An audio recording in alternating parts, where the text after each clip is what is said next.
오늘 이 영상을 보시면 살이 찌는 사람과 안 찌는 사람의 차이를 확실히 알 수 있는데요. 아이돌들이 왜 그렇게 말랐을까요? 먹방 VJ들은 그렇게 많은 양을 먹고도 살이 찌지 않고 그 날씬한 몸매를 유지하는 것이 어떤 건지 궁금하지 않으세요?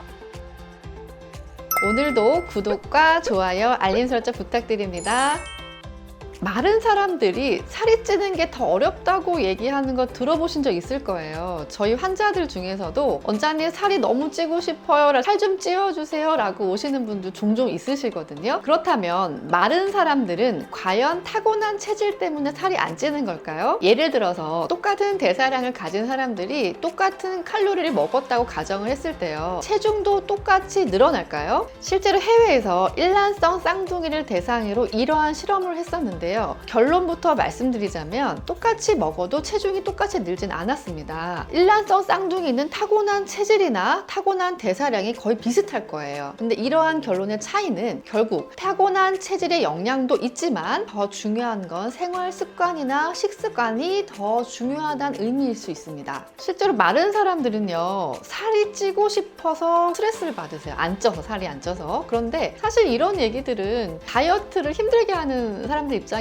정말 배부른 소리도 어떻게 보면 얄미울 정도로 그렇게 들릴 수도 있을 것 같아요. 그렇다면 이분들은 왜 살이 잘 안 찌는 걸까요? 자, 크게는 체질적 요인과 생활 습관적 요인을 나누어 볼 수 있을 것 같아요. 첫 번째 체질적 요인은 소화 흡수율과 체지방 전환율이 낮은 경우 살이 찌기 좀 어렵다고 볼 수 있습니다. 우리 몸은요, 내가 필요한 칼로리보다 더 많은 양을 먹었을 경우 남는 에너지가 간의 글리코겐 형태로 저장이 되거든요. 또 그게 그 이상 넘어가면 지방으로 저장이 되게 되어 있어요. 근데 우리가 잘 아는 그 유명한 먹방 BJ분들 계시잖아요. 희밤님이나 찌양님 같은 분들 굉장히 신기하죠. 그렇게 먹고도 살이 안 찌는 이유가 정말 많이 궁금하셨을 텐데요. 이분들은 체질적으로 위와 대장의 운동 능력이요, 일반 사람들보다 속도가 굉장히 빠른 경우가 많으세요. 그래서 먹은 것을 상대적으로 빠르게 배출하는 능력이 뛰어나다 보니까 체내 소화 흡수율은 낮아지고 체지방으로 잘 전환이 되지 않는 거죠. 어떻게 보면 비효율적인 몸이라고 볼 수 있겠죠. 저장이 되지 않고 섭취한 에너지가 잘 배설이 되는 상태라고 보시면 됩니다. 원시 시대에는요, 사냥을 해서 음식이 언제 우리 몸에 들어올지 모르기 때문에 우리 몸은 에너지를 잘 저장하는 유전자를 가진 사람들이 살아남게 되었어요. 에너지를 잘 저장하는 쪽으로 진화되었다고 볼 수 있는데요. 어떻게 보면 살이 잘 찌는 체질은요, 인류 진화학적으로 봤을 땐 우성인자인 거예요. 먹을 게 부족했던 시절에는 굉장히 유리한 체질이지만 인류 역사상 가장 잘 먹고 잘 사는 시대가 되어버린 요즘에는 이렇게 저장을 잘하는 패턴의 체질인 사람들이 어떻게 보면 많이 불리한 상황이 되어버렸죠.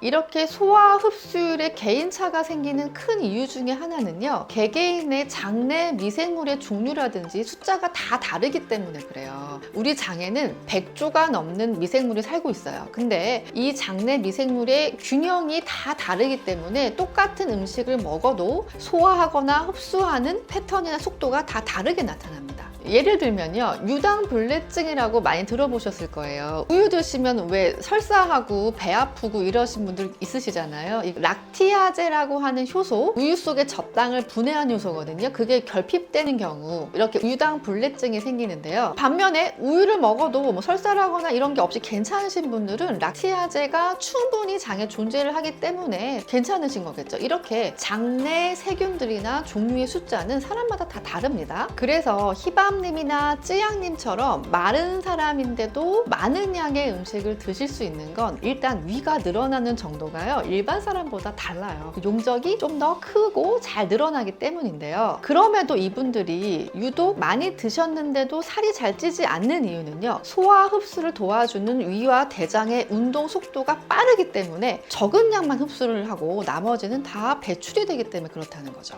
자, 두 번째 체질적인 요인은 기초대사량의 차이라고 볼 수 있습니다. 기초대사량은 내가 숨만 쉬어도 소비되는 에너지를 기초대사량을 얘기를 해요. 여기에 내가 활동하는 활동 대사량이 합쳐져서 내가 하루에 소모되는 총 1일 대사량이 나오는 건데요. 이 기초대사량이 하루에 소비되는 열량의 70% 정도 이상을 차지하기 때문에 기초대사량이 내가 살이 잘 찌느냐 그렇지 않느냐에 굉장히 중요한 요건이 되기도 합니다.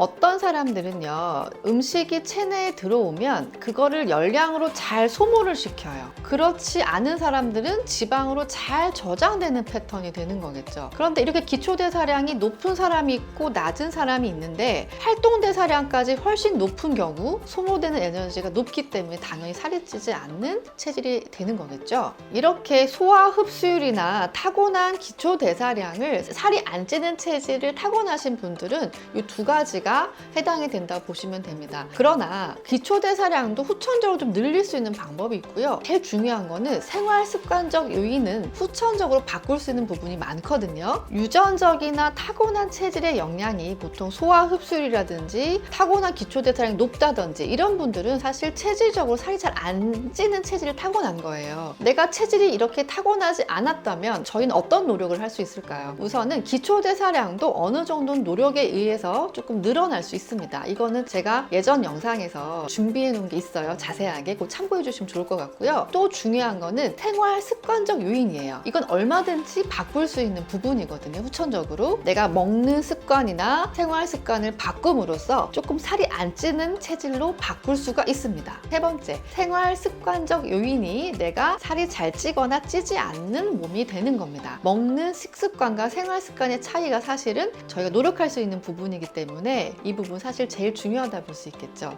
주변에 보면 살이 안 찌는 분들의 특징들이 있어요. 몸을 굉장히 많이 움직이시는 편입니다. 밥을 조금 천천히 드세요. 그죠? 입이 좀 짧고요. 배부른 느낌을 너무 싫어하세요. 먹는 걸 또 심지어 귀찮아하는 분들도 있고 끼니를 꼬박꼬박 챙겨 먹는다기보다 먹고 싶을 때 드시거나 이런 식으로 이분들은 상대적으로 식욕 자체가 낮으신 경우도 있고요. 식욕은 있더라도 살이 찔 수 없는 습관들이 이미 몸에 배어 있어서 몸에 시스템화 되어 있다고 볼 수 있습니다. 먹는 요령도 조금 중요하거든요. 식욕이 있고 많이 드시는 것 같은데도 유독 살이 잘 안 찌는 경우가 있어요. 근데 이분들을 보면요, 요령 있게 드세요. 어떤 요령이냐면요, 아이돌 분들도 한 번씩 예능 같은 데 나오면 치킨이나 햄버거, 떡볶이 막 이런 거를 막 드시거든요. 엄청 잘 드세요. 근데 어떻게 저렇게 잘 먹고 날씬한 몸을 유지할까 생각이 들 정도로 잘 드시는데, 사실 그분들 중에서도 실제로 살이 안 찌는 체질인 분들도 계실 거예요. 하지만 춤이나 노래 연습 때문에 활동량이 많은 것도 사실일 거고요. 하지만 사실 이분들도 평소에는 그 아이돌 몸매를 유지하기 위해서 식단을 굉장히 철저하게 하고 계신 경우가 많습니다. 한 번씩 특별한 날에만 그런 살찌는 음식을 드시는 거고, 평소에는 살이 찌지 않는 건강한 식단으로 식사를 하시는 거죠. 쉽게 생각하시면 이런 거예요. 내가 오늘 떡볶이, 피자, 치킨 이런 걸 먹었어요. 그러면은 다음 날에는 조금 건강하게 드시는 거예요. 연달아 드시지 않는 게 중요하거든요. 한 끼를 조금 헤비하게 먹었으면 다음 한 끼는 조금 가볍게 이렇게 드시는 패턴들이 살이 좀 안 찌게 만드는 식사, 요령 있게 드시는 방법입니다. 이런 패턴들이 체중이나 이런 걸 유지할 수 있는 관리 요령이 되겠죠. 근데 반면에 살이 잘 찌는 분들은 어때요? 먹고 또 먹죠. 드시고 다음날 또 먹고 운동 잘 안 하고 연달아 드시는 경우 많아요. 그리고 심지어는 내가 많이 먹고 있는지 모르시는 경우도 많거든요. 제가 다이어트 환자분들을 식단 일기를 쓰게 해보면 생각보다 내가 이렇게 많이 먹고 있는지 몰랐다고 하시는 분들이 되게 많으세요.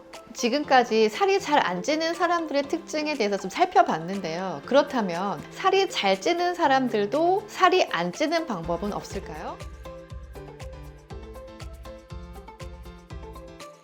지금까지 친절한 한의사 언니, 친한 언니 정성미였습니다. 구독과 좋아요, 알림 설정은 저에게 큰 힘이 됩니다. 감사합니다. 또 봐요. 화이팅!